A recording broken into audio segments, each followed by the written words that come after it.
l'Afrique en morceaux. Kagame na Museveni, bah, bibiso du photo quoi isa Mobutu. Mais nous devons avancer masqué. Et pour avancer masqué, il nous faut un Congolais. Nde Bazouara Mouzé. Donc ce n'est même pas Mouzé qui avait créé l'FDL. Bazoua Mouzé ba tché Libosoana pour congoliser ce mouvement. Et d'ailleurs, l'idée est que ce ba komi Kinshasa va éliminer Mouzé. Donc va éliminer Mobutu à l'avance. Bouguera qui devait être président, c'est connu. Mais Yango Nazo Ebisa Bino ba 243. Banda M23 komi Kozwa Bamboka. Ba Henri Magie, poste ni papi, pardon. Henri Magie, ba PC déjà Moussala. Ok. Au roman kaka bazana ba boulot moro porte-parole de ceci, cela. Mais ba administration, neti ba gouverneur et tout ba ochara ba Rwanda. Willy Mandingarambe, un Rwandais bien connu na Gatineau kuna na Canada. Le monsieur a quitté directement le Canada, Babo Baba bien gouverneur alors que c'était même pas un militant du M23 au départ. Magloire Paluku, Babouaka est gouverneur, Balongolien Noki, Alneki, Ameki ko réclamer les liatons yonayo. Partout où ils passent, ils laissent l'administration entre les mains de leurs frères rwandais. Botangelanga congolais ni nyaza pena na poste officiel, au pena ba PCM poste moro administratif et compagnie. Bazocha boka porte-parole, ceci, cela, parce que ils doivent porter la voix. Il y a mouvement ana, ce sont des traîtres. Nana Tuna 243 accueilli à Teazali ou na Bangi. 243. J'espère que vous avez une réponse. Yali comme naebi sarayo. Désiré ou Komera. Oui, bien, n'est pas tant ou sanctionna, tant l'Union européenne est sanctionna qu'à M23. N'a pas proxy n'a bango. Il y a un certain Désiré Roukomera. Bah, comment bien Désiré de la PC, bah, référence, Désiré Roukomera, virgule, citoyen rwandais. Chargé de propagande et ce qui de Ninyango du M23. Donc, chargé de recrutement, pardon. J'y arrive, Neko Papi. Kotini sous projecteur de l'autre côté. Nazoe Bisayo, ba je ya ba prestidigitateur Oyo. Ndeko nanga, je vais y arriver. Na oko mape côté Moussousou. Mais ne joue pas au prestidigitateur Ozola qui salibo à gauche alors que je bajezo salama libo à droite. Désirant Roukomera, virgule, citoyen rwandais, chargé de propagande et de recrutement au sein du M23. Maintenant, dites-moi, un Rwandais, pourquoi un Rwandais serait chargé de recrutement au sein d'un mouvement congolais? Un Rwandais, c'est bien ta propagande, on dira que tout le monde peut faire la propagande de tout mouvement, on s'en fout. Mais un Rwandais, un ennemi du Congo, se charge de recruter des gens pour entrer dans un mouvement congolais. Réfléchissons. Donc, ta bandana liwa ya Willy Ngoma. Et puis, na silisa côté à gouvernement. Et ça, Def Note. Je vous avais dit, Negonanga 243. Bon, heureusement, yoza na yozo batamano na bapoto so yiwapi. Ba oyo nyonso, bazana mouvement wana. Ils seront tous éliminés les uns les autres au moment venu. S'ils ne sont pas tués du côté du pouvoir, ils seront tués par les Rwandais. Parce que ces Rwandais-là, et l'okoba yina le plus, et zaba traître. Ozala traître, au salana bango. Regardez ce qu'ils ont fait avec Mouzé. Tu as trahi ton pays, tu mourras. Oui, mais pourquoi? Parce que oui, bah, secret na bango est belé. Aussi, Oche Moussapi Moussika, Oche Moussapi Namozindo, il faut Chola. Ces gens-là ne vous pardonneront pas. Voilà pourquoi ils ont éliminé Magloire Paluku. Dès qu'à Fumoli Mounokale, parce que si ce monsieur ose quitter ce mouvement, il va parler. Akobimi Saba vérité Nabino Nyonso. Voilà pourquoi ils vous élimineront les uns les autres. Bah, toi là, bah, éliminera ceux qui poisontent, bah, bêta yo basasi. Donc ça, à bon entendeur. Du côté pouvoir, moi j'ai toujours dit une chose. Chilombo, en arrivant au pouvoir, avait signé quelque chose. Et ce qu'il avait signé n'était pas bénéfique pour le Congo ou pour le peuple congolais. Nous le savons. Mouzé Kabila, pour arriver jusqu'à Kinshasa, avait signé quelque chose. Ce qu'il avait signé n'était pas bénéfique pour le Congo ou le peuple congolais. Moi, tout ce que j'ai toujours demandé à Chilombo, c'est un sentiment patriotique et l'amuka, lokola et la moussaka mouzé. Tant mouzé au soutrabi, oh, mais bateau au Rwandais, dans au bout la gambo, au bout la mboka la bisoro, et moi j'ai servi d'homme de paille pour cela. À Tchari Bango Libanda. Malheureusement, c'était peut-être trop tard pour lui. Mais à Tchaki Bango Libanda. Père Fungola qui peuple Missou. Voilà ce que Bago Balingi. Ce sont des Rwandais, lui-même disait. Vous me parlez de Tamboué, Mwamba, Bizimakara. Ce sont des Rwandais. Exemple, on est en Nengamorote. Oh, 243, yo anga 243 ngana. Nekongo, yo pe yo tcheno. Yo kuto kotino masolango kalamingite. Ndazo ke lo kutu mawa. Bon, nabanda wo chute ndeko papi. Il y a la guerre. Excuse-moi de Romanza. On accorder quand même parce que voilà. Il y a la guerre. Et dans la guerre, les gens meurent. Willingoma Aza Mutumoro, en tout cas Mutumoro Boroba non négligeable, côté à M23 wana. C'était un des Congolais qui congolisait ce mouvement. Si nous éliminons ces genres d'individus, moi je ne peux que m'en réjouir. Parce que ce sont des traîtres à la nation. Un traître, son sort, il doit être fusillé. Dans toutes les nations, la guerre, et ça la rappelle trahir, na front, tandis au peloton d'exécution. Donc si c'était ça son sort, bah tant mieux. D'autant plus que Massa, c'est un outil côté à Congo, côté gouvernemental, tant mieux. Parce que moi j'ai toujours dit, na bandeko, bandeko, pas avec mata, bon matsa so erin tseka, ga lingaton baza bangwe belé wala.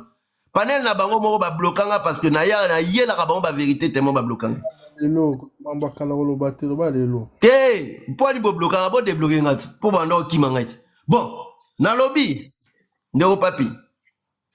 Si oyo, na minute oyo. Na minute oyo. Ba komi go sala matanga. Bozo le la nani, mouto a trahir Congo. Moi j'ai toujours dit, dans le béabino vérité, nga se Chilombo a koufi dans les lananga pété.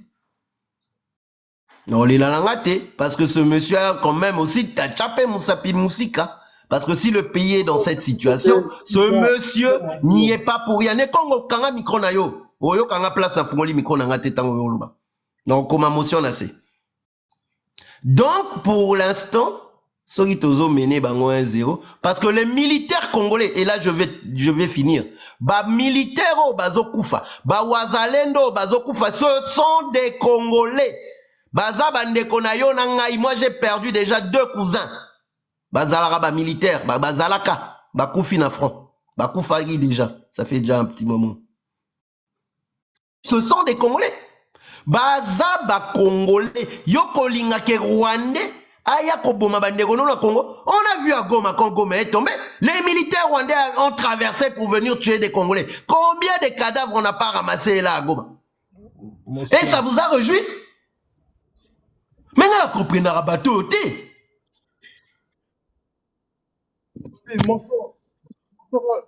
Pardon, mon sort 30 secondes. Merci de Gonangaï, papi. Pardon, 243, 30 secondes. 243, qu'on pose à la question à tout la qui. Pardon, on a mis Mwanza. Mais quand on est la bonne. Si Kanatuna Motuna papa, Obagi Okanga Mikoso na Dioloba, 30 secondes. Natuna Motuna Moya simple. Obagi Awa, place ya traître, est-ce qu'il faut la fusiller? Bon, Natuna Motuna simple. Aucun de Namboka roi Israël. Netanyahu a Bengisi, bateau ya Gaza, ba Daesh so banani. Bavandi inane na kati ya Israël. Et na simanango ba comprendre que président Abraham Tabengisa qui est-ce que bateau botika président na merci aza toujours na a assumer toujours responsabilité à l'état na bango na habité question on apprend na sous question qui na continue Ta question, oh balobarinda no sense. Exact na sens. Mais laisse-moi. un rapport, tu es là, ma cam, toujours Mon vivre. condition pour comprendre à moi. C'est faut c'est non qu'on a qui ça est place question Bokanga des micro na sa sens. parole alors. Bokanga micro. Et Zéla 243 Zéla. Zana la qui sait place question des sens. Ta question n'a pas de sens pour la simple et bonne raison. Déjà, de 1, ce n'est pas du tout la même configuration. De 2, Daesh et Tigray jamais agressé Israël. Attends, je vais t'expliquer maintenant la géopolitique. Kanga micro lobaito kanga raba micro. Répondre. Kanga micro lobaito kanga raba micro. Sache que Daesh et Tigray jamais agressé Israël. Ça, c'est de 1. Mais laisse-moi, lobaito kanga ba micro. Damas, Nabosani Damas. Ah, Damas pété, Hamas. Bandela, Hamas. Ok, c'est bon, Hamas. T'es Damas, t'es Bandela, Loba Hamas. Hamas. Ok, maintenant j'y viens. Est-ce que la négociation entre l'État israélien et la Palestine est salamate ou salamate? Répondre. Est-ce qu'on a Bisayo, bêta na Google. S'il te plaît, vous permettre Ngaïna de 243 dans la Kisana, bêta na Google. Et ce n'est même pas une théorie de conspiration. Qui ont soutenu le Hamas pour prendre le pouvoir à Gaza? Bêta. Bêta Ngora Siko. Israël. Merci. C'est Israël. Merci. Donc, Nekongo va dormir. Bon, et ainsi, qui ont soutenu le Hamas pour pouvoir na Gaza? 243 répondre. Siko, nani a soutenu Félix Paz au pouvoir na Congo? Mais moi, j'ai toujours na bêtise.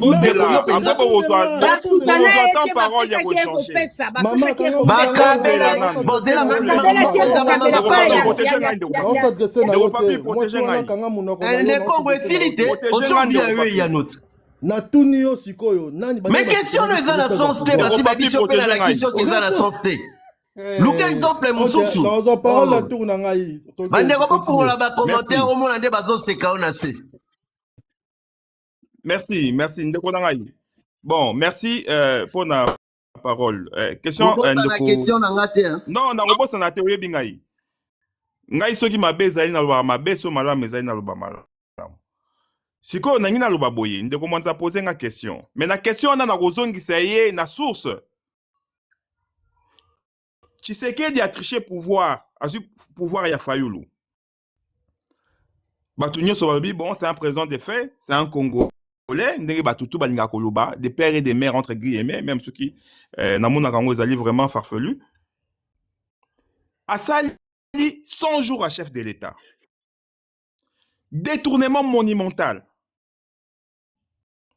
Et il a invité l'M23 à Kinshasa, 14 mois aux frais du contribuable. Objectif Nango, ezali pour renverser Joseph Kabila. Bah, intention n'est Yamabe. Et de l'autre côté, au lobby Bounaga Nekweye. Il n'y avait pas encore l'AFC. Corneille Nangazala quitté. Bazala qui paie na ba revendication Moussousou. Une partie à ma revendication au Ezalelo. Donc Ezala qui partiel.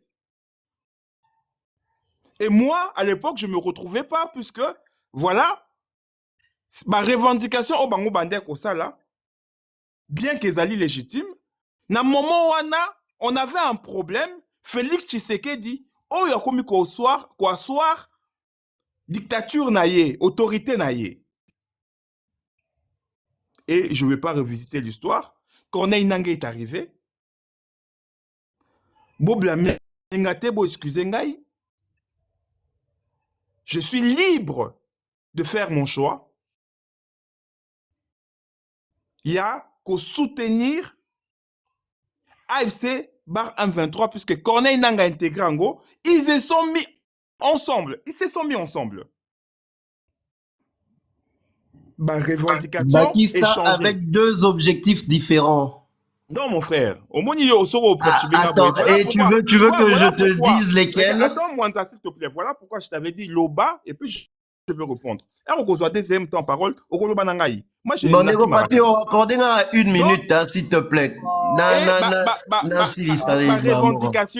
Revendication, et Bakisami, se mettre d'accord, oui, revendication aux Osala, aux en a raison.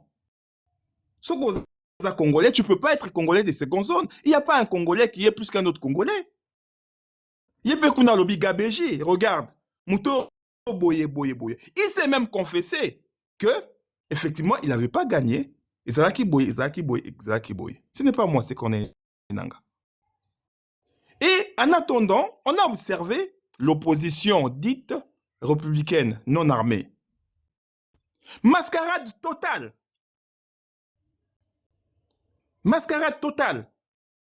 Oulié. Bakende kote le misa peuple, ndenge printemps arabe et salamaki. Babimi balobi tokozonga te. Puisqu'il y a eu tricherie, puisque makambo ezo salama, ezali bien te, tokotelema ati nasuka. Non. Toujours na cadre symptôme ya pongi ya ba bébé, bazongi. Et chose plus grave, bakei ko légitimer élection ya muto a trichaki.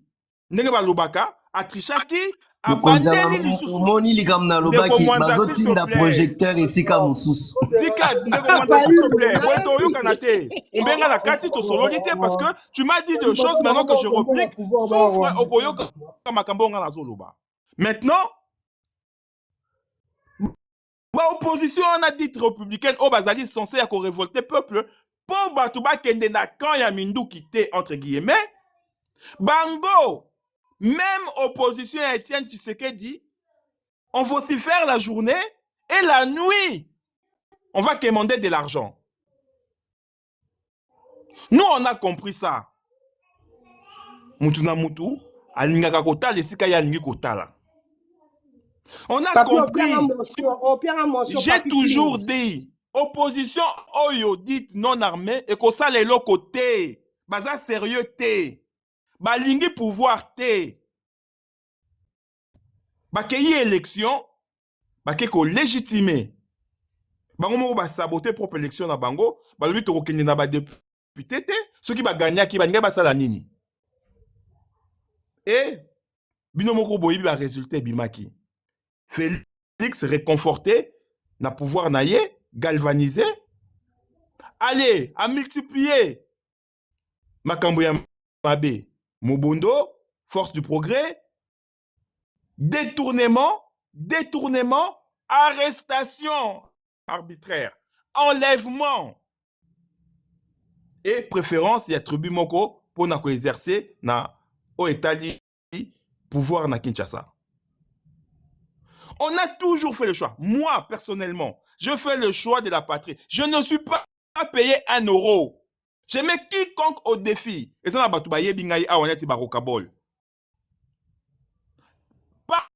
un centime. Et na bundelaka, conviction nangaï, il y a un Congo nouveau, un Congo meilleur. Nathalie ba paramètre nyos autour. Na lobby. Ce qui, tout ça, coalition et opposants, Félix Tshisekedi à l'armée, Azana pouvoir, Azana force du progrès, Azana Mobondo. Même opposant y a pointure local la Fayoulou. Bazo banga eli sous soutien na Katsamboka. Nego Papi, pardon, fongola ba commentaire to se kanase ko. Nego 243 désolé hein. Fongola ba commentaire to se kanase ko, pardon. Soka bimi bakangiye, soka bimi basaliye boye. C'est sanga ou mukama te kaleson di banda. J'ai compris que Félix a basculé la dictature. Oui. Félix a basculé la dictature. Type oyo akolongwa kali lisusu te et population na biso. Azali prêté à côté les massino 100 jours il y a chef de l'État, un fonctionnaire Jijiani Akoufa, balinga ki babima. Population côté les matés. Et seul remède contre Félix, ezali kosa la force ndenge yazo exercer. Oyo AFC bar M23 zo sala. Et j'ai toujours dit, l'AFC est mal nécessaire. Moi, je me cache de rien du tout. Na lobby est mal nécessaire. Tozali, tozo souffrir d'un problème, la légitimité, et kobonga kaka na dialogue intercongolais. Mais moutou oyazo sa l'obstruction pour dialogue et salama, c'est Félix. Il faut alongwa poto solo là. Logique Logique nanga yango. Réponse na motion. Merci. Bon, pardon. Logique nanga yango wana. Non, bon souffrir na loba s'il vous plaît. Bon souffrir na loba. Maman, pardon, ngana zana na senga. Pardon. Na koleka 1 minute te ndeko papi. Bokanga ba micro. Merci, nazo kanga me na koleka 1 minute te. Nayoki ndeko na mwanza lobi ke non. On tue le Congolais. On tue le Congolais. Bozo soutenir ba traître o bazo boma ba Congolais. Mais on a une personne oyo bango ba lobby bazali na Félix Tshisekedi. Lelo bango nyonso bazali uni, bazali coalition pona kondima que bazo soutenir Félix Tshisekedi. C'est un frère, c'est un ami. Basali coalition wana. Il a tué na garde républicaine plus de 2000 Congolais na Makala. Trahison contre la Constitution. Bozo soutenir et bondimi ko soutenir ye. Azwim bongo on a biso. Il se paye des salaires. Oyo akoki ko justifier en côté. Bolobi bozo soutenir ye. Asali ba élection anticonstitutionnelle. Oyo il y a 7 jours en contradiction avec la Constitution. Bolobi bozo soutenir Chilomboaza. Mokonda ba mama yozo soutenir Chilombo. Ndeko nangai Mwanza boyete mon frère. Mwanza boyete mon frère. Tout solo normalement. Batutu ba yoki o baza na papa yoki. Na bandu ko chuter. Mais maman mokonzi souffle s'il te plaît. Dieu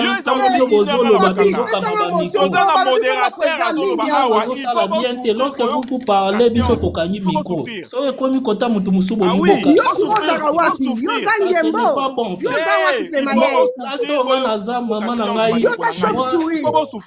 C'est comme ça. Bolingaki koloba maintenant boyoka réponse. C'est comme ça. C'est juste soutenir un traître qui a trahi la Constitution, qui a trahi les Congolais comme projet de société. Il est Oyaloba que non, il vivait au crochet de sa femme. Aujourd'hui, Azali multimilliardaire. Fortune estimée à Félix 1,5 milliard. Yaye, sans compter la famille naye. Oya Kotika ka 7 ans. Azalaki ko vivre au crochet de sa femme ande ko salate ye moko alobanga ite. 243 limisanga chutanga comme ça tout les canadiens. Pas comme ça nazo chuter. Mais bati kata ba commentaire na sena sekayo po monter mes soutis. Na ko kata na commentaire. Mais est-ce que yo soko seki ngai Mwanza e ko changer ngai? Ndeko na ngai. Monsieur Papi là il détourne le sujet. Bon souffrir boyoka matière. Aidez, on comprend. Aux autres tinda projecteur ailleurs. Ozo perturber ngai Mwanza, ozo perturber ngai. C'est pas comme ça. Ozo perturber ngai Mwanza. Bolobi ke tozo soutenir ba traître. Bino lelo bolobi ke non vous préférez frère, un frère traître. Oya bomi ba congolais na makala. Oya bomi un haut fonctionnaire juge Yani akufa na exercice ba fonction na ye. Nani azali traître parce que lui azali président des faits, constitution et valida ye. Ye azali censé garantir bon fonctionnement des institutions. Il a trahi le peuple. De l'autre côté, Bango bazo défendre que non mutu oyo azo memabiso na dictature. Nani azali traître koleka traître. Donc, ce qui au tie musapi na muninga, keba musapi ezozongela yo. Merci des accords. Tout ça dans la moi modestie. Pardon, 1 minute kaka maximum. Mokonza ba mama, pardon, ngana zo senga kaka 1 minute. Ne Congo pardon kanga micro na yo papia pesinga maloba 1 minute. Merci. Ne Congo déjà son yo kanara bien te son ma téléphone asika. Bon, appelle makate, appelle makate. Te ne Congo ye bien moi maloba sukali bima na monoko wangai. Monsieur Papi oko kanga quand même micro ya ne Congo s'il vous plaît. Merci. Bon, nabiso nyonso ndeko papi, désolé na kosala pena mukuse. Na kosala pena mukuse na kosite. Nabiso nyonso tolandi que 243 akoki ko répondre na question na ngaité. pour soki alobi ga soutenaki M23 te na prise ya Bunagana et puis tango AFC nanga ayo créer AFC 1 an et demi après ayo soutenir nanga apesi ba raison valable te. Je vais expliquer parce que alobi ba yé na objectif commun, c'est complètement faux ndeko nangai ozalaka mayelo landa pe actualité ndeko kanga micro kasité. Merci. Non mais moi j'ai dit que je vais faire très court. Attends, j'ai bien dit que je vais faire très court. Nekongo, pardon. Webi, sans ça, la moi, dérangement. Vaut mieux que 243. Non, bien. Tangu, Alain Destec, Atunaki, un ancien sénateur belge, Atunaki Sultani Makenga. Donc ça, c'est le M23. Ok? Ce qui est objectif, Nabango, Koyati Kinshasa, Makenga était clair là-dessus. Et on le sait depuis un bon moment. Objectif Nabango dans Kinshasa, depuis qu'on les a chassés de Kinshasa, objectif Nabango comme Kata Mboka. Et Makenga avait été clair et formel. Oh, pardon, 243. Bon, 243, s'il te plaît. Et tout Kayo, bien. Mais là, Malili, non, bien. Makenga avait dit, avait répondu à Alain Destec. Nous, objectif, bon, qui est autant dans la tweet, Ezara Tilelo, na tweet, compte tweet, Théoriani, Alain Destec. Alors, bien, Makenga répondant. Même liberté de 6 mois. Oui, bango tout. Makenga répondant. Biso objectif na biso eza okoma Kinshasa te. Nekongo s'il te plaît. Biso objectif na biso ezali. Kozwa moi zone moko, zana moi zone moko. Là, j'essaie de paraphraser. Où nous vivrons en paix. C'est-à-dire, zone moko où toko régner.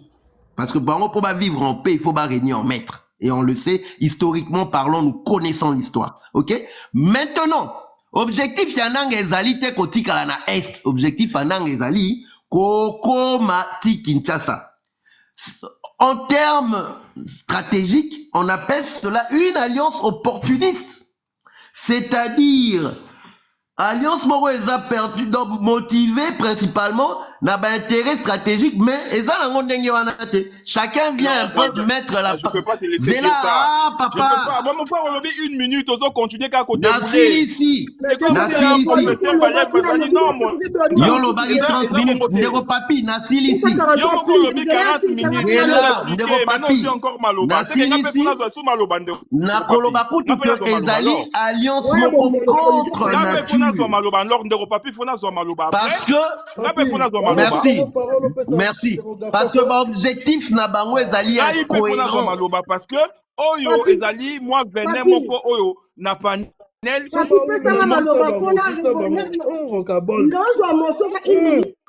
Nanu bolelite na bandira siko.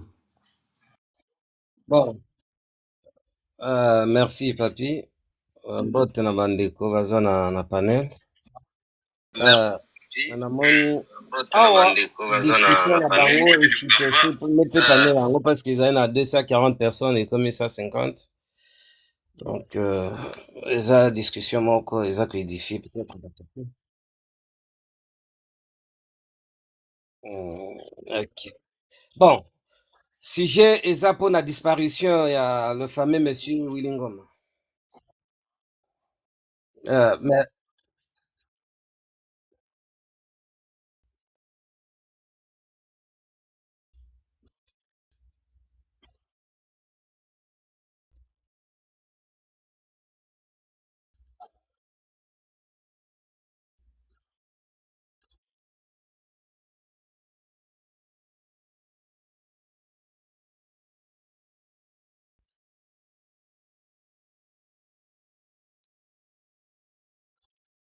bon, merci papi. Na mona bandeko ebela balobi ba une dizaine, quinzaine, vingtaine de minutes, bon, c'est pas combien vous m'accordez. Mais nakolo baboui. Et à que na komisa M23 bien Willy Ngoma, mais il est tombé sur le champ d'honneur, hein, arme à la main. Eloko moko eza esalaka fiere ya soda kokufa koleka bongo te. Donc okufi na champ de bataille, arme à la main. Donc, bravo à lui parce que akufi na champ de bataille. Comme soda, eza te na soutenir bango. Vous comprenez? Mais ce qui comme concept, il y a militaire en fait. Hein? Il y a pas plus d'honneur que mourir sur le champ de bataille, arme à la main. Donc, nega kufi wana, bon, ceux qui les, prenons par exemple ceux qui, banyangalaka tango ba ekozwa Congo, bako salele monument comme héros, hein, comme vel, voilà. Mais, nakolo baboye po na liwana e, Willy Ngoma, akufi lelo, ata Chilombo nde akenda na avion wana, na balumbache que M23 téléguidé ba kwesiye, akufi. Moi, je m'en tape. Je m'en tape. Donc, Willy Ngoma ne me dit rien. Et il y a aucune notion de nostalgie et quoi langa ya tanandoto. Ata Chilombo le so ba quoi ici, moi je m'en tape. Pourquoi? Parce que bango mariage na bango nde lelo ekomisi mboka na état moko ya stagnation totale. O makambo to traverser lelo. Chilombo azali na opposition na 2003 azali na papa na na Rwanda et pas Kagame.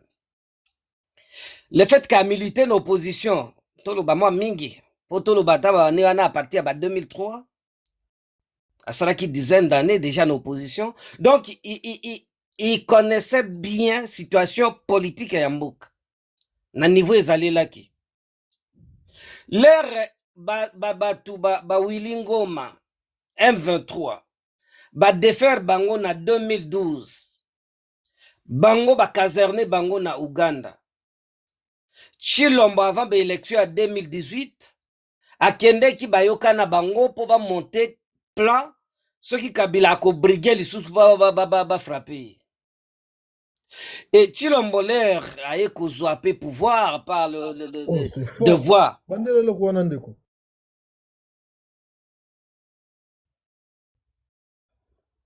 Bon, boutique a interférence sur Mutazo Lobati.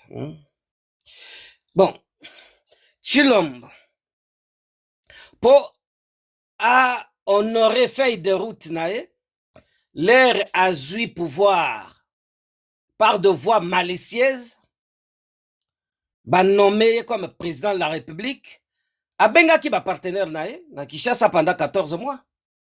Pour mettre feuille de route na bangonde bayokanaki. Mais il est arrivé que moi dissension et kontaki na kati pour bayokanite. Batuana bazongi lisusu kuna bakesimba ba arme. Yomoni donc ezala Chilombo ezala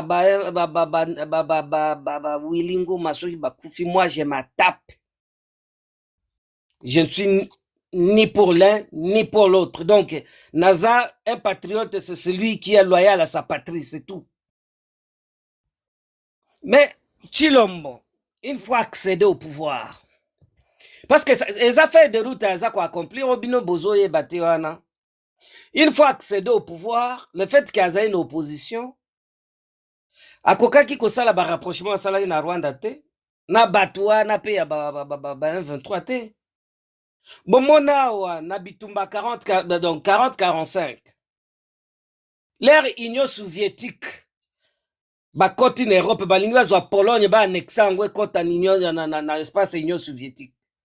Winston Churchill, ancien premier ministre britannique, a tenaki meeting moko abengaka rideau de fer. Oya alobaka na baris que non. To bengi bino hein po botsunga biso, botia biso maboko po to benga na munguna, mais makambo mabele basala blague te. Mais Chilombo, une fois nommé président de la République, boyo kaka ba discours na ONU. Non, la politique que M. Kagame mène en Afrique centrale, c'est une politique encourageante. Et il a même appelé Kagame comme étant son frère. Lelo, ba négociation à Doha, Izali. Ba signature à Washington, Izalaki. Mais bozo mona, parce que lelo, gouvernement de Kinshasa, bien le régime de Kinshasa, n'est pas à mesure, il y a qu'au déloger, ba force d'agression, Oyo Kagame abengaka ki eza système de défense na à élargir sur la profondeur du territoire congolais. Na bitumba boye gouvernement azoko kako déloger bangote. Lelo soki bazoti na bitumba boye gouvernement azoko kako déloger bangote. Lelo soki bazoti na bitumba Oh, ndeko nanga, mais bakopesa yo maloba ti oza kotatala nde. wana nga bato ya M23 baka makasi na bainterférence.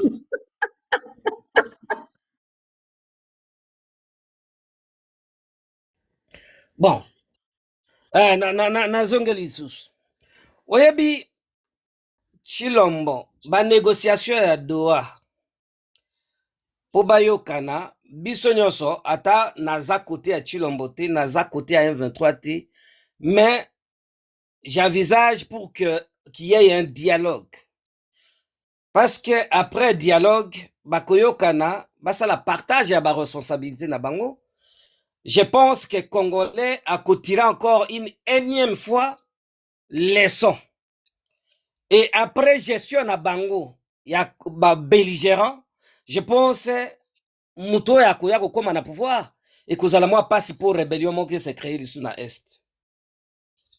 Chilombo, l'air à koti na pouvoir wana ngai personnellement, au début hein, j'observais et je voulais à ce que il se prononce ouvertement envers ba Rwandais.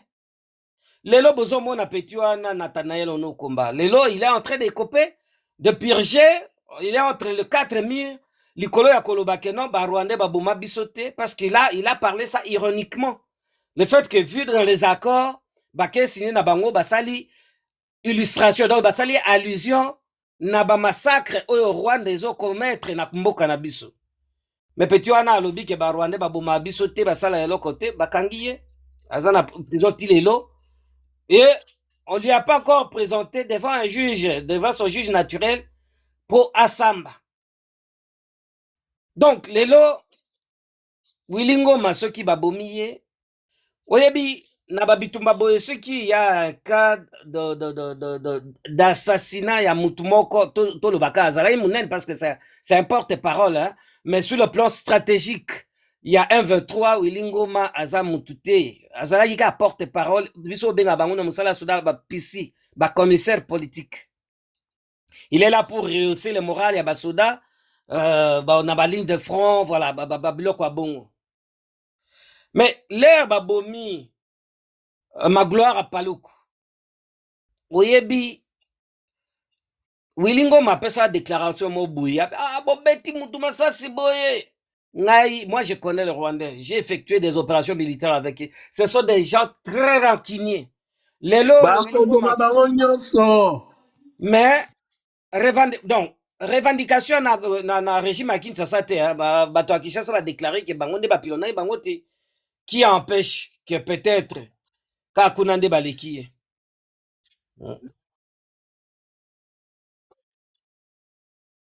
Merci Ndero Papi, et permettre à Rapena de relire.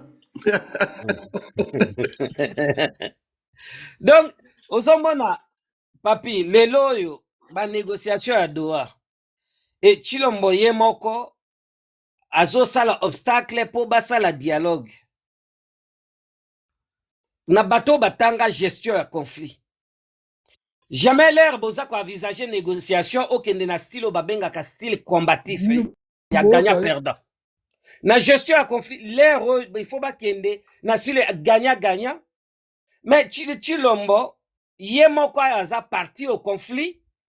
Mais aza ko pesa ba décision que non ako discuter na bato baza condamné te ako discuter. Mais non. Batike la ba médiateur. Ba organiser dialogue wana po ba épargner ba ame ya bandeko na biso na est. Ba kende ba sala dialogue mais biso ba patriote toyebi ki après régime wana ou ba ko sala partage du pouvoir ya ba belligérant au-delà ya régime wana il y aura un régime légitime ba kotaka na mboka wana ou peut-être ba ko ya ko répondre na aspiration ya peuple na biso. Mais lelo bato baolobaki disparition ya Wilingo Ma, est-ce que koki kopesa impact négatif na mouvement wana? Non. Non, il est tombé sur le champ d'honneur. Ceux qui aiment 23 bazar na makasi ya quoi avancer, ils vont avancer sur le terrain. Bon, dernièrement, je pense la semaine dernière, j'ai vu Auto Bimisa 2 brigades na formation au moins 10 000 hommes. Mais ngai nasi na tia déjà na 2023 na tiaka liboko na télévision ya Diamant Noir que soki bango bakomi na Kinshasa bakokatanga misapi. Et je suis sûr bakokoma na Kinshasa te parce que le régime rwandais n'est plus à mesure ya ko soutenir rébellion moko de l'est jusqu'à l'ouest de notre pays.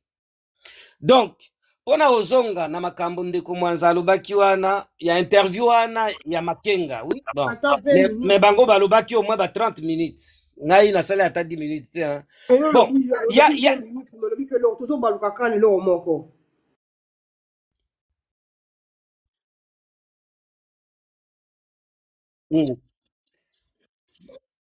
Mama nanga ebi mingi. Vidéo hein?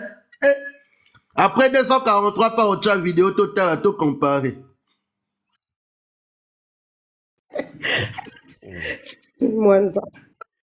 Bon, pour n'acheter papi, M23 baza na makasi ya kokoma na Kinshasa te, Kinshasa pe eza na makasi ya kodeloger bango na ba territoire wana te, pour ce n'est pas seulement à l'aide de drones nde oko récupérer terrain ba récupérer kango na force terrestre.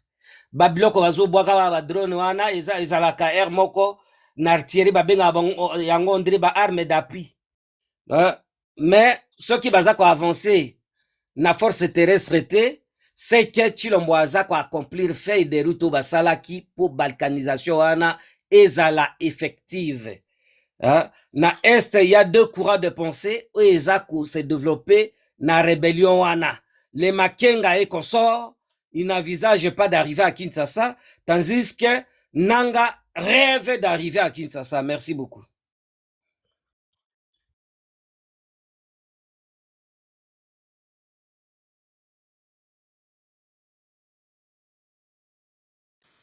Oui, merci Ndeko Papi.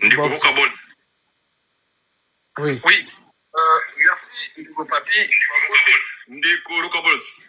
Bi marqué à l'extérieur pour le groupe de cela. Rokabols. Et ça la beko. Je pense.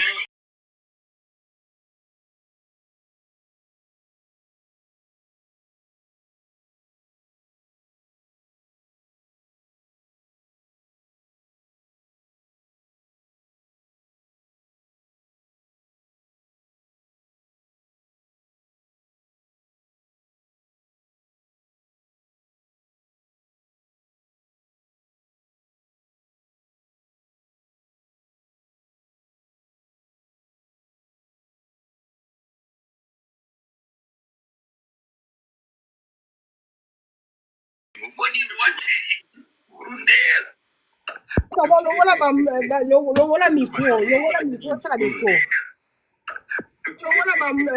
Longola micro, ça la déco. Non, papi, il faut papi, kitisa matisa lisusu. Non, papi, papi, kitisa matisa lisusu. Non, papi,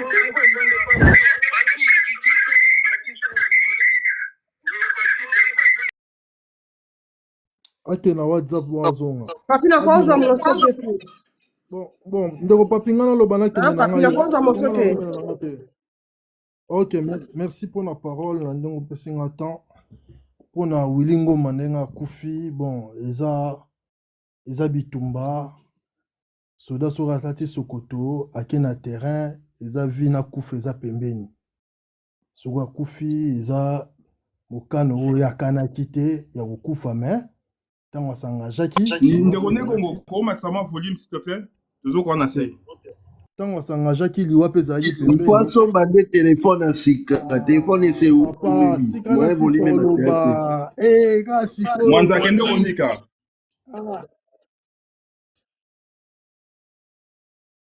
OK, merci. Yango mona ke bon, ya normal, mutu akufa eza na normal. Mais ngana oka moi nayebi so eza bonyama ya bakongole ou bien nini bayoki baexposa bandeko aya balobi balinga babimisa biso Félix elingi aza angelu ntango ndeko moko alobi abiki traître il faut kofusiller ye mais tozala na logique moto apretaka serment ya kokengela bakongolais ya kokengela intégrité territoriale ya Congo eza Chilombo Maintenant, on a une opposition, à Bengaki, bateau, Benga, M23, bazaka lokola ba terroriste. Mouvement wana, bande ko qualifié bango bongo, tout ça. A komi na bokonzi. Azo a bengi ce mouvement wana na kati ya Congo, basali so une année, 14 mois. To ba bongo. Mais na ba Congo lo ba logique. Ba Congo lo ba mito esalaka. C'est-à-dire bino bobi ke groupe wana, eza groupe terroriste, oyo ba Rwandais ba soutenaka, po batsa biso ba désastre na est, ba koufe na est. Mais président na bino boyo soutenir lelo, a bengi sa bango 14 mois, ba na Congo, ba fandi pe, ba lié na mbongo ya contribuable Congo. Na mbongo ya contribuable congolais, après yo isanga que oza patriote, pozo kumisa Chilombo. C'est-à-dire oza un patriotisme et sens na ngote. Oui, monsieur obi sens na ngote. Comment okumisa muto azo détourner, muto a memi biso na kati ya libulu, yo baka na patriote pour na soigner Chilombo, toi famille. Non. Bande kona biso fobo sosola. Chilombo aza très liboso ya Congo. Parce que ngana kosula te ba nanga banani bango batika ko prêter serment te. Ba pesa bango engagement te ke ba représenter Congo. Mais Chilombo aza na engagement ko représenter Congo. C'est-à-dire so bata Congo lelo bazota na président liboso muto atika na bango Chilombo. C'est-à-dire il y a tellement d'autres engagements, il y a ko soutenir, il y a ko protéger, il y a ko garder l'intégrité territoriale ya biso. Aza mutu nde ya kotalela bien. C'est-à-dire, acte de bosso, ça n'a qu'ils aient tétrisme. A même si on a quand EAC, tu vendras ça, d'accord, même si on a EAC. Tu on va barater que, Kenya, toi, nuance, on a, Rwandais, Tutsi. Aïe, barangote, tant on même, si on a Katikuna. Tu on va essayer de trouver la mabelete, aïe, bisabiso, bakongwe. Trouver la portion de terre, tu comme un boka moko. Boka kangote, ouais, ça tétrisme, pour nous voter sur le local, ba bundi kuna ba traite, ba onde ba na kati ba traite. Non, il y a logique te. Bon on a ba sentiment la ba émotion. Tu l'omba même si na kati ya fourberie les loto lo ba. Pour anya zo linga bon. Ko dialoguer na ba ndeko nyoso te. Pourquoi lingité? Parce qu'il y a ba secret oyo makambo ba accord agenda ko sa temps ko akenda na kati ya EAC kuna asa ba accord ya bo soto. Parce que ko reverser, yango zo boya makambo wana tout. Si le montant est dans EAC, comment il y a un changement de constitution. Tout ça, là, c'est toi. Non, non, font la monoko. Si le montant qui peut m'interdire, moi, parce que tu vas dans la nia. Quand tu vas voir na TikTok, autorité, mais ça peuple n'y a hôtel. Tu vas dans la nia. AFCY, et Zumindu qui s'est dit, bango na bango. M23 za muto Chilombo. Bango na bango, ba yokani sikoyo. Babunda bango na bango. Tu dis, ah, Chilombo azongi mo mukesima. Bis tout ça qui ont observé. C'est pas un mal nécessaire. Oui, non, ça là, un mal nécessaire. Ceux qui ont condamné M23, le lopo bazar bananga, faut pas condamner dans liboso ton baïk ton Chilombo bengi saki bango. C'est-à-dire, il faut pas punir muta liboso Chilombo parce que m'ta bengi saka M23 na kati ya Congo. To vana bilon de papi na début ya mandat Félix. Toi M23 ba kota na mboka mo na village mo kuna na mona Jeffang. Il y a ba PEM, il y a ba FARDC na biso et Yezu bango et que escorter bango tibi misi bango si vous y bisanga tout dans logique. Hein ba tona ba kota ki tie pa na biso Jeffanga ba FARDC et Rozo bango ba Jeffanga ba FARDC ba su bango ba escorter bango ti sika ba se positionner. Tout le monde en côté. Oh bango bazo Rwanda zo boma biso tout ça mais boké bosali ba accord kuna ba accord ba genda signer kuna ba signer na banane na ba Rwanda te. Un beau tir au dévié, bah, Congolais, bon, la Chilombo, sali ba corps na ba Rwandais. Na Washington, kuna. On a beau le bélangote. On a un problème, te pour la vie, non? Boakaka, te, bah, on a baza ba rebelle. Na bi Chilombo, zo boma, bah, on peut bazo boma. Ceux qui ba bomana, ba bomana. Mais moi, pour na ngai, na rosa position, te, bah, on baza ba rebelle, bah, on ba, te, bah, ça m'a mundenge moko. Et pour na ngai, na refuse plus na rigueur, il connaît Chilombo. Dans une rigueur, pour na Chilombo, dans une rigueur, na Chilombo. Parce qu'il y a prêta qui serment pour servir Congo. Mais tant que l'État à Congo, l'élo. Moi, quand les a gouvernés, insécurité partout, tout le monde a ma baisse partout. C'est un peu boya ah oui ça qui est un patriote patriote 2.0 ya ba TikTok patriote ani ote ba failu baza ba comment ni ba failu baza nango ton ba détourner mais ça kuna ya zolo bani fayu ton mboka za gouverner te ya zolo bani tout le monde ba opposant ba mboka musuma ba sala tant qu'un pays za gouverner te ba accord moko ba tu le mbake signer kuna ko dénoncer ta pamba bozo dénoncer te mais tout le monde ba droit ba aller bolo joie abandi ko tailler bino ba accord wana tu le mba sali vandi mobi ah o marmunini parce que bolonja emsu na aura na fayulu fayulu na aura mais fayulu ko tandela biso ba désaccord na kati accord wana te mama mabe za na kati ba accord wana tu ko lo bangota yazo les aura te tokende ni c'est dit so ngo pesa peuple kanda aux opposants solo banda ko décortiquer buzoba o ba méfait oyo pouvoir en place azo sala yozo nozo bomba pouvoir en place après zo ça qui aux opposants wapi et ceux qui bateau basimba minduki te tonga to beta maso musulelo parce que tant bunaga ne vanda kuna chefe ça no beta ne ba ballon na ba stade kuna azo yamba biso ganga bunaga na yazo yamba tant AFC ye mandoki comme mana ndanga solo akomozo nga siko giga après bino boye ça ceux qui étaient tous à ba patriote il faut soutenir non et pour na chité awa na ba mboka o batumi to salaka mbongo na papi et le Félix Asala ninga yemo ministre de l'intérieur ayambaka M23 na kati a 14 mois toka so ba 6 ngo ngo pa na mboko ba tumitu salaka na ba sodo mitu salaka directement un subanga ba sa coup d'état directement ou bien peuple anga ko bima libanda comment yo bengisa mouvement yo terroriser biso des années yo bengisi ba 14 mois na kati ma belo ça dit toi biso comment toi ba bololé parce que si tu regardes, tu es salaka. Malobanda lobaka ngoka eh 14 mois. M23 na mabele à Congo. Ah mais directement ngo sauter. Joël Chilombo ngo sauter directement. Mais te mettre ba bolole ba sentimental, te Chilombo za problème te, on les abiso zo bana mboka, totanga bato libanda ngwa. Lumumba lobana bino boye, boyo tsami tuna bino parce que wow, abarto s'en charger na babinemi intérieur avant extérieur. Intérieur wana obino boluka. Eza ba Rwandais te eza ba Congolais c'est-à-dire soto bomai na kati te libanda ba nyonga bisoka na suki wana merci ndeko papi Papi pesa na motion maman papi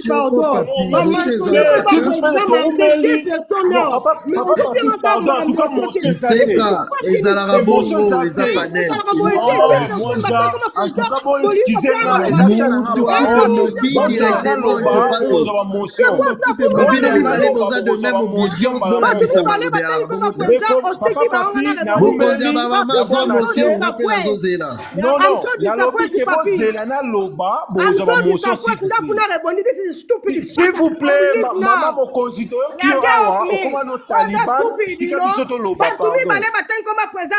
s'il vous plaît tika baprésident na yo wana tika na ya distraction papa papi pesa nga tala nga parole pardon ouais ba distraction papa papi no na loba wana malunga ba distraction papa mana na ko rebondi yo kutrola batiki na zako peso respect mingi na vana na live mokonzi ya bamama kitisa motema yoza maele makasi kolanda aza politique non se bakritike yo le mal yo odebondaka Eric mokonzi ya bamama kitisa motema akendaka na babetise ya aliaka na Félix Tshisekedi eza normal bafi balobela ye nafingaka ye te ok kanga mikolo aliaka na Félix kanga microphone ozanga na rebondi thank you na vu déjà quand on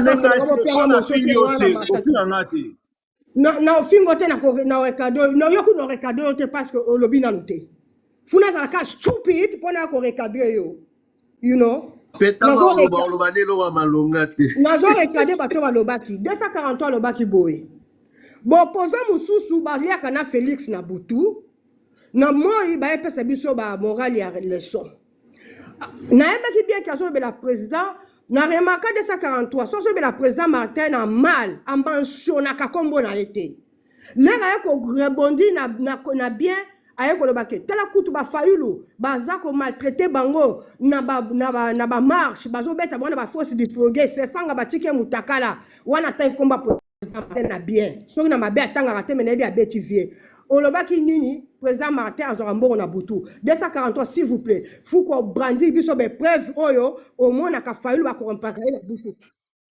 Oh, mais c'est mon droit en tant que... yango wana lokola kolakisanga ngo te eza lokuta Maman Mokonzi, pardon, 30 secondes, même pas 5 secondes. Nalobi boye, ngai naza prêt ya kolakisa ba preuve. Ce qui yo lakisinga ba preuve et si ka bochilanga ba audio sikanga na tangi ke président Fayulu akenda ko zombongo. Nous faisons de la politique. Merci. boye nalobi yango bien na introduction nanga. Yo, soko lingo beta président Martin dans les mal. Olinga ko mentionner kombote. Toyebaka to wana politique olingo lobela nani. Pozo ba ke ba vandu wana babimisaka batute. Obeti ke bazwaka mbongo na buto on a biso ke za Fayulu brandi nous des épreuves en plus pour l'information na bino Fayulu n'est pas pauvre Fayulu aza omoko riche aza na ba bien aza na biloko na ye dernièrement le cas qui a na poto asala ki conférence ozala ki na meeting wana alobaki mutu tout o aza na prove que ya zwa corruption à brandir mutu mo ko laxate en plus ya mibale oye koloba le mal nanga aza mal nécessaire. Donc, pour nous dire que le mal peut sortir du bien, au moins wapi. Malheur nango yango. Est-ce que nanga pesa kati nanga parole pardon. Maman Mokonzi minute ko kitina na lobanga mo. Zelanga na silisa. Zelanga na silisa pardon. Nanga akoye ko bibisa eloko moko ya malunga te parce que c'est lui le mal du Congo. Akoti ngala yesi manungai. Blaise mwana mongala esi bandaka kuta lobité. Donc nanga bimisna biso eloko malunga te parce que le mal est venu par nanga muta proclamera chilombo le mal est venu par nanga batu na ba yaka balobi ke yako bimisna biso eloko malamu aza mal nécessaire quoi yibaki pouvoir président à celui par qui le mal arrive wana nanga fongola micro. Yo za complaisant de vos papiers. C'est pas bien, papa papi. Moi t'as dérangé pas du tout. Ouais, complaisant. Là, il y a le poète quand même. Il y a le poète.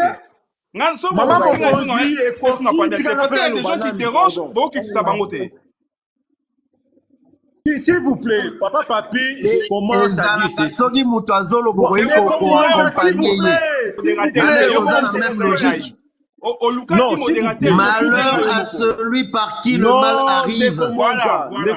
Nazana posa oyo kangai oba Papi somo ba commenter après qui sera au live. So kani ba commenter ba kini ba kenda kano. Provoquer papa papi te ka kitisa yo okimate. Nana posa oyo kanga ozawana. Mais oyo siko ba Blaise ya fanda ki abandaka la mtseka nga penzani na fandi boyake dokima yo. Mais Blaise alobi na nte. Ona fika ka boye. Nana posa oyo kanga parce que déranger ba okitisa yo.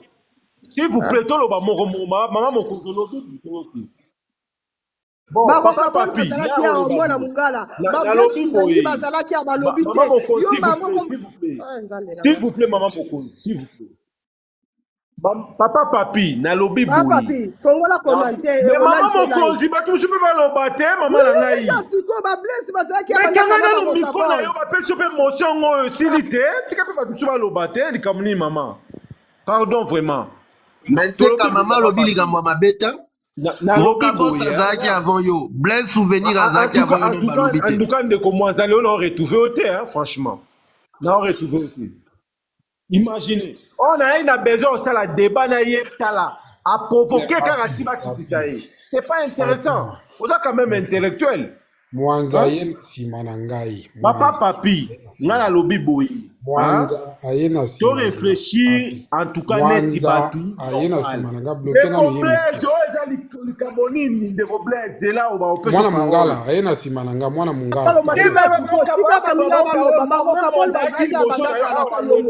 otika ngana loba pardon quelle stratégie banderi yo ebuta sima bino wa ta désordre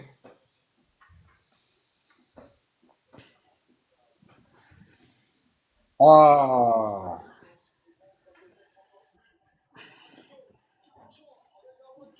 Papa, papi, pour un message, là, il vit ça, un Ouais. message est important quand même. Là, il faut un message.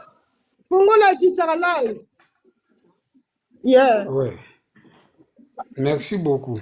Napesi mbote na patriote, l'unique et le seul au Kabols. Salut mon frère Blaise Souvenir, moi na mboka ya solo solo. Merci ndeko na ngai. Papa papi, nalobi boy. Afdel eyaka mpona nini? Mpona kobengana Mobutu. MLC esime minduki mpona nini? Mpona kobengana Muze. Ba oyoyo AFC M23 esi minduki mpona kobengana Chilombo. Bozomona teke bango nyonso basalaka eloko moko. C'est-à-dire, on veut chasser seulement l'individu. Mais on ne se bat pas pour le système qui est au Congo. Le système qui est au Congo, c'est l'occupation. Donc, mutu nyonso asimbaka minduki pour bengana individu, en réalité, c'est un traître. Parce que, toza na problème ya ba individu, toza na problème ya système. Oyebaka Mobutu mutachaka na pouvoir. Mobutu, c'est Seko. Mutachaka na pouvoir aux États-Unis. Bango de bachaka Mobutu na pouvoir. Oyebaka mutacha Muze na pouvoir. Muto amema Muze na pouvoir. Na AFDEL, c'est les États-Unis. Oyebaka muto acha Joseph Kabila na pouvoir.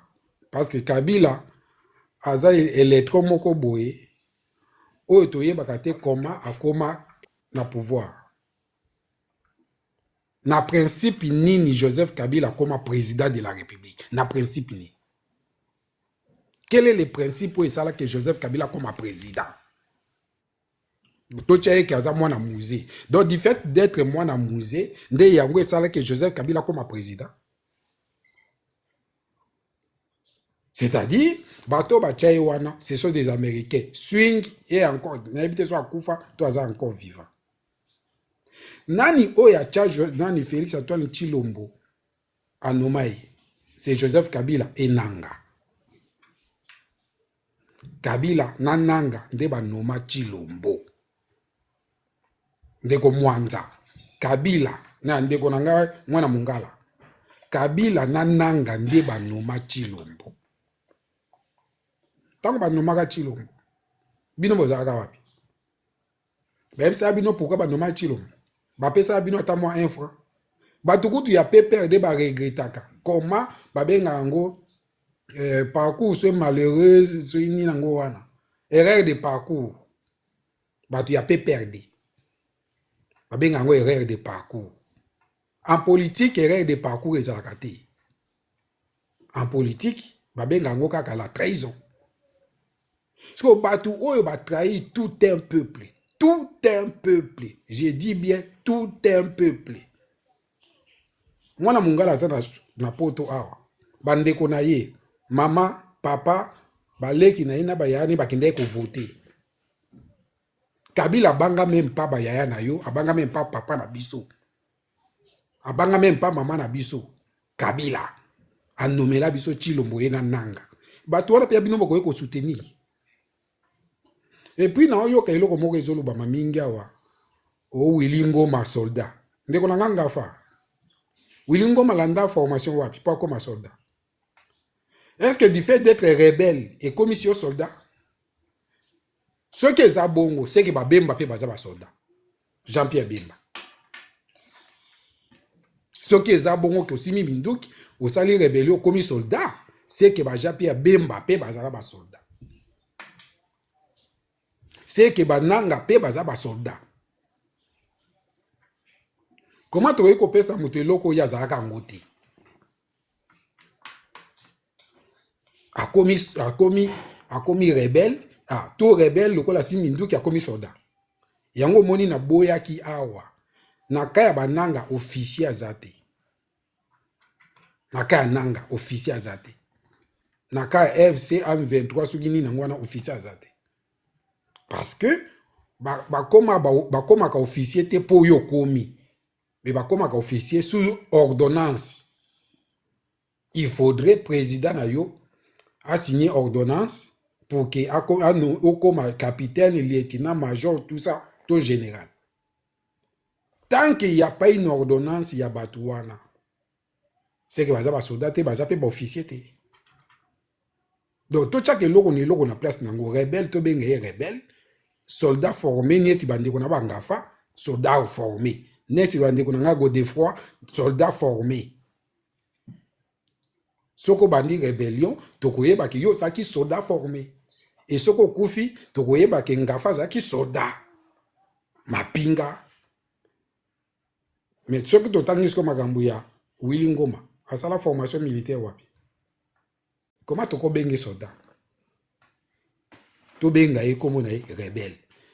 Donc, bref, bandeko nanga, to tika na biso ko bomana. Batu nyonso bazana kati ya AFC M23, ce sont des traîtres. Batu nyonso bazana sima Chilombo, ce sont des traîtres. Ce sont des traîtres. Yango na lobaka awa 1000 fois. Kabila, Nanga, Chilombo, ils bazo mérité pendaison. Bazo mérité bakanga bango singa na kingo, to bwaka bango na mai. Baza lokola ba Jonas. Oyo Bible lobi, nanu azo bende la biso libabe, qui nous attire le malheur. Na Congo banani ba bende la biso libabe, ezali Nanga, eza Kabila, eza Chilombo. Bokoki ko soutenir moko te botika mususu, bango nyonso bazali fufu de même mbadi. Il faut to cha bango libanda. Willy Ngoma pona nini ba bomi kaka Willy Ngoma. Parce que Willy Ngoma aebi ba secret belé koleka Nanga. Willy Ngoma tango asala 14 mois na Kinshasa. Makambo basola na Chilombo. Nanga n'était pas là. Ceux qui Chilombo mtapesa ki mbongo pour que banda rébellion, Nanga n'était pas là. Et Willy Ngoma tango que banda rébellion, azwa qui déjà soutien à ba américain. Parce que tu ne peux pas faire la rébellion au Congo sans que tu sois soutenu par les Américains. Tu ne peux jamais, aux alosa général, il y a le baganabiso que militaire mon côté congolais a quoi ça la rébellion au Congo parce que le système est déjà bouclé. Les Américains vont couper ce espace cité ce qu'on pas na bangote. Donc bangonde il faut batinda yo banda rébellion. Bakotika yo pété au sala rébellion, soko passé par soit Ouganda soit Rwanda. Jean-Pierre Bemba. Il est passé par l'Ouganda pour ça la rébellion na Congo. Donc na Congo wana pour ça la rébellion, il faut zoua merci, au zoua soutien américain, bango ba obligé yo oleke pas Kagame to leke pas Ouganda. Bango ne bakotinda yo na deux côtés wana. Soit t'es pas Kagame, soit t'es na Ouganda. Yango moni na Congo tozala ba militaire bien formé mais bakoyi ko sala rébellion té bakoyi pe ko poser coup d'état té parce que bango mo déjà ne bazawana ba yebi ke soko meki ko kufa na Congo c'est comme ça le système ba tchela biso eza système OK militaire congolais mon côté ozale oza patriote ngo jusqu'au dents au komekate parce que le système est là. Le système est bien installé, bande konangai. Donc, tout tikalaka, kosalaka babiloko, tout salaka ya, ba matu vie, parce qu'il faut parler, ndeto ke ina ba analyse, ou ezangi mutu na makolo. Bande konangai, ba o bazana sima AMC, M23, ce que loko ni nango wana. Na bande ko baza sima Chilombo. Makambo ba yokana, biso na bino toyebi yango na tuna kabatu ya AFC na tuna kabatu ya Chilombo bo bimisela biso accord bo signer o Nanga lobaka zaka na première loge accord yango ezaka wapi pourquoi bo bimisaka yango te na loba na awa papi ke batu wana jamais ba ko vendre sika mo ba solola dialogue inclusif et ko salamaka jamais pourquoi parce que batu wana misato ba ko lingate donc moko na bango ko boya. Pourquoi Koboya? Parce que les vérités est Kolobama. Dans Makamba 2018. Dans la vérité Kolobama, bako senga pardon parce que wane ezali trahison. Automatiquement, il faut baton misato kokunda bango. Donc, pour éviter que la vérité Lobama te, yango mona basalaka biloko wana ke inclusive ekozala te Chilomba boy au moins pe côté musu Kabila pe boy na yokaki eloko moko na ebite je ne confirme pas Kabila lobi avant ya dialogue il faut bangona Chilombo bakuta na tête à tête sur base de quoi na ebite sur la vérité sur base de quoi bango balé faut bakuta na tête à tête 1 2 3 4 donc pona chitene de konangai bande ko nyonso ba soutenir Chilombo bandeko nyonso wa soutenir Nanga bandeko nyonso wa soutenir Joseph Kabila bango nyonso tu bazana représentant na bango devant les Américains kombo na ye Kagame bango nyonso et Kagame azana chef direct na ye kombo na ye Trump actuel ce que Trump va dire c'est que Kagame a co-exécuté c'est que Kabila a co-exécuté c'est que Chilombo a co-exécuté c'est que Corneille Nanga a co-exécuté merci de konanga. Merci rapidement, papa Papi. Ça, c'est. Aïe, aïe, aïe. Il a vu retard fort, problème est à Taloba. Ok. Bon, en tout cas, bonsoir à tout le monde. 243, bonsoir. Bonsoir. Frère. Roca, tout ça, déjà, donc bonsoir, Bandegoutou. Bon, en fait, papa Papi. Na sepa na analyse ya ne Congo mais kiti na ebité pourquoi bokiti si ba traita qui est de tout ba traita qui est en tout cas de tout mais elle a eu parole j'ai compris oui en tout cas mon frère je dois être sincère aux gens qui meilleurs hein na bato bande ko prétendre qui bango baza plus intelligent que yo. Fort malheureusement, quand tu as pris la parole, tu as été très génial dans l'intervention. Ce bako Mathieu est bien ma casse. Tu as été tellement clair. Papa Papi, to solo là étant que ba intellectuel. To lo baki lelo parce que nous avons que 3 opposants batiga na mboka. Tout na Fayulu, tout na Alain Bolodjoa, tout na Sesanga. Ces 3 opposants, tout Babiba, Libanda, Bakiba exil, Batindiki Bango exil. Ces 3 opposants, Tozu AFC 23, Batiki Mboka, Batiki, Place, tout occupé, Batiki les Tilomona, 3 opposants wana. Vous croyez vraiment que ces 3 opposants, Bakoiko barrer la route na Tilomonelo oni? Tout ça sincère. Lelo. Na politique a fait ce qu'il dit. Ces 3 opposants Banamboka, on a cité l'eau. Rien du tout. D'ailleurs, Koutou, marche derrière Chilomba suspendant. C'est-à-dire ces 3 opposants, même pas na accès na marche nan. Exacté. C'est-à-dire qu'on ça marche tant que Chilomba président Suko. Bon, dis-moi quelle alternative ou quelle option ces 3 opposants batiraient na Mboka Bakokiko télémela Chilombo comme ça sur une quelconque, je ne sais pas, n'importe quel projet où Chilombo Koza nango ces 3 opposants baroté mena na moyenne. J'espère qu'ils athées.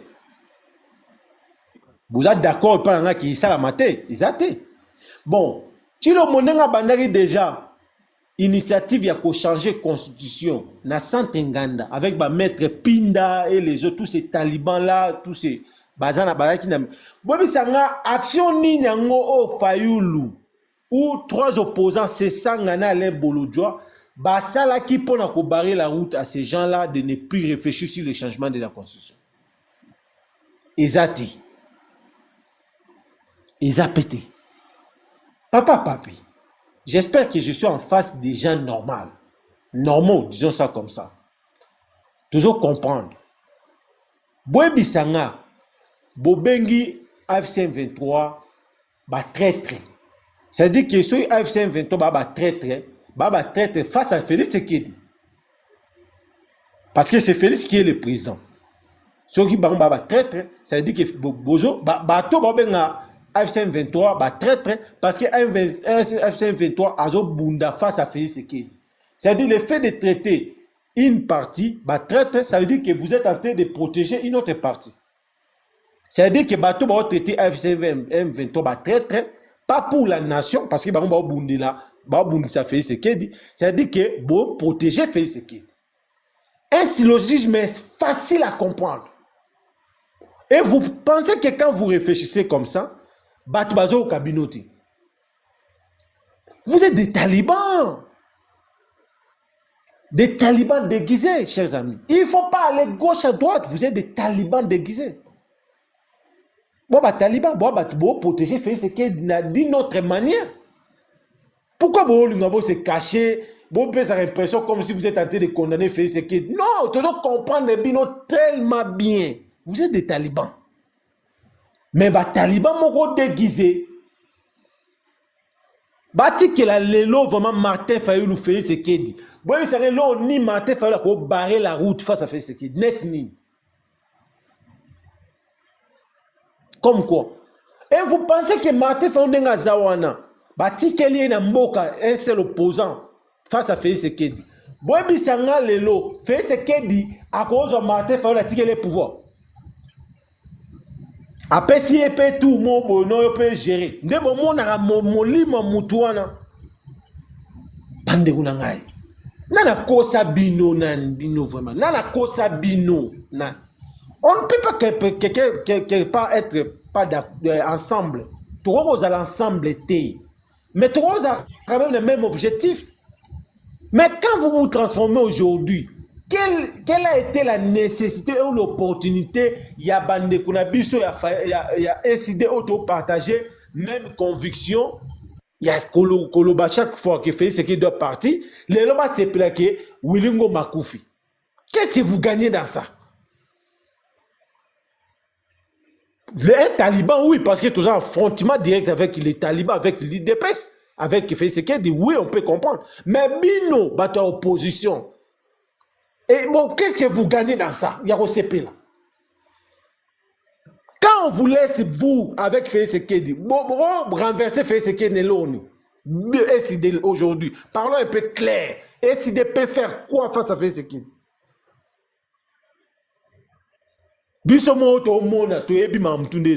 Marche Bossa l'a raté. Conférence, il n'y a pas ma. On est venu menacer Fayoulou. Conférence seulement. Pas même marche. Bon, jour de conférence, d'ailleurs, on menacer Fayoulou. Bon, jour une idée, il y a saisi Daniel Bumba pour la demande d'information à marche. Bon, ça, un jour. À un certain moment, n'a pas raté. Ce qui vraiment tout en a face à bateau, bah réfléchir. Ce qui vraiment, hein, n'a pas raté. Vous allez rien faire. Donc, ce qui fait, c'est que la route tombe au lobby. Bon, botin de Fayoulou en exil. Ah, ok, bon, ça appelle le côté. Bon, ça annule le côté. Parce que bon, ça rappelle le côté. Félix, aujourd'hui, Martin Fayoulou n'est pas un objet de danger face à Félix, qui ne représente aucun danger. Oh, papa, papi, tu es osant vraiment, politique des eaux évoluées. Vous voyez, ça, Martin Fayoulou représente quel danger face à Félix Sekedi? Au Félix Sekedi, dans sa folie, Abi na kosa angote na obanga Martin Fayoulou. Nani? Ata yo mo bande kunanga. Eza kindoki, ezo même biso tribalisme, ezali sorcellerie ou na kimoyebi o nanga na kabila basala kimoyebi ikoyo te ande complète na ligne affrontement te outi koloba nanga moyibi chilombo moyibi kabila moyibi na ligne affrontement te complaisance c'est belé. Il y a trop de complaisance de Gonangaï. Il y a trop de complaisance.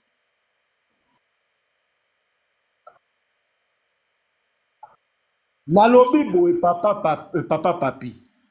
Si ce n'était pas son clair, si ce n'était pas la présence, parce qu'il faut dire aujourd'hui, malgré tout ce que l'FC23 est tenté de faire, Félix Sekedi est tenté de résister. Hein? Regardez, au-delà de la ville, mais Félix Sekedi est tenté de manigancer les dialogues. Donc ça veut dire que s'est passé, c'était Mamouana. Il faut dire la vérité, le monsieur tentait de résister. Bon, si ce n'était pas Batouane, AFC M23, oh, le loco t'a occupé le territoire à Mindouki, fait ce qu'il est tenté de résister. Seulement ces gens-là, oh, bah, la première marche. Bah, comment ça fait ce qu'il dit? Bon, dis-moi aujourd'hui, si ce n'était pas l'AFC M23, bah, si Mamindou, bah, pousse à attendre, bah, pousse à Nyouana. Lelo to lo babo, to tiki Alain Bolodjoa, to tiki Fayoul, to tiki Sesanga. 100 M23. Bon, ça que la constitution en mot cannabis, les lotos loba. Et là, na niveau ni. J'ai rejoint mon frère 243 qui a dit que Nanga l'FC 23 est un mal nécessaire. Beaucoup de gens n'ont pas compris. Exactement, il a totalement raison. Parce que si ce n'était pas ces gens-là, on aurait besoin d'incarner comme une solution de diable. Ces gens-là nous ont donné le souffle aujourd'hui. Parce qu'une fois que Bazala quitté, l'FC23 Bazala quitté, fait ce que des Banga ni Fayoulou, ni Sesanga, ni Alain Bolodjoa pour changer la constitution et rester au pouvoir pour du bon. Akobanga Bino Tana Tina. D'abord, bon, mini frère. Vous êtes une l'autre côté. Peuvent aller ba tête à mine n'écoutou, ba bimimbo ka bengani bango. Ce qui m'a fait faire parce qu'il n'est pas, pas encore devenu extrémiste face à ce qu'il dit. Une fois que Martin Fayoul va devenir extrémiste face à ce qu'il dit, à Kobenga na épée, l'on regosa ma kita zate. Montarote ma zate, pour force du progrès zana, montumora esida robimate, ba robeta ya zongindaku. C'est ça la réalité des choses. Il n'y a pas d'autre réalité, à condition que tu as la mauvaise foi. L'AFC 23 nous a apaisés face à ces messieurs. Les tribalismes qui caractérisaient ces régimes, les détournements, non, AFC 23, traite, ne Congo automatisé. Il a dit quoi? Alors bien, fait ce qu'il a signé la EAC. Tu as ta déclaration pour opposant au temps mais la fait ce qu'il dit pourquoi tu nous as fait adhérer à l'EAC. Fait ce qu'il a dit signé à Washington. Nana ngol téléméli fait ce qu'il dit que d'ailleurs Good Martin Fayoul avait pris acte na signature il y a Washington, il avait pris acte à ça qui discours. Bon, il a un accord au Martin Fayoul là-bas qui a pris à prendre des actes parce qu'il avait peur des Américains. Il faut dire la vérité. Bon, c'est vrai qu'accord on a Chilomba signé. Et ça pour les Congolais ou contre les Congolais? Pour chuter dans 30 secondes, chers amis, nous devons évoluer. Arrêtez avec la mauvaise foi. Arrêtez avec la mauvaise foi. Dans le tableau, on a étalé awa. Si réellement nous sommes des gens intelligents, nous devons évoluer. Ne restons pas statico dans nos raisonnements tribalo-ethniques, dans nos raisonnements fanatiques, il y a des raisonnements d'influence. Réfléchissons comme ça. Posons-nous les questions à la conscience Nabiso. Si ce n'était pas l'AFC M23, bon, posons, il y a une hypothèse comment il y a un avec Chilombo, avec ces trois opposants. Si le AFC M23, le Bazate, Goma, tout et Tikali Chilombo. Il y a posé ma question, on a posé aux questions. Lelo do babou, avec cette folie de ce monsieur-là, Chilombo, comment il y a un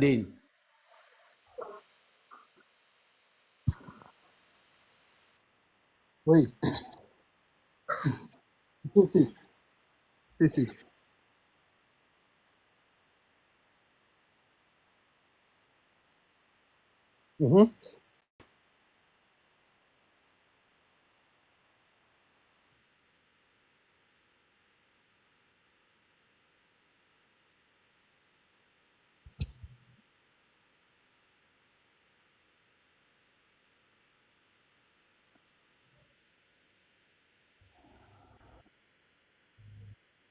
Très bien, merci beaucoup Ndeko Papi. Mbote na bandeko nyonso.